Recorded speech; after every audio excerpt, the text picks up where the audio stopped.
একদিন সকালবেলা ছোট্ট মেয়ে মীরা বের হলো জাদুকরি বনে। তার হাতে ছিল একটা ছোট্ট ম্যাগনিফাইং গ্লাস আর পিঠে ছিল একটা ব্যাগ।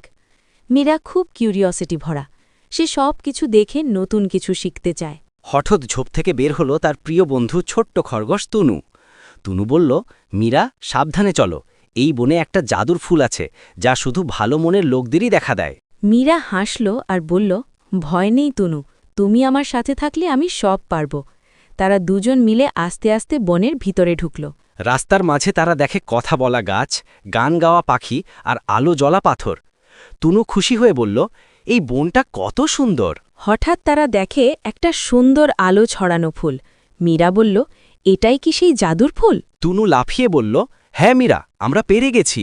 মীরা ফুলটি ছুঁয়ে বলল, বন্ধুত্ব আর সাহস থাকলে কোনো স্বপ্নই অসম্ভব না। সেই দিন থেকে মীরা আর তুনু বুঝে গেল, একসাথে থাকলেই সবচেয়ে বড় জাদুর শক্তি।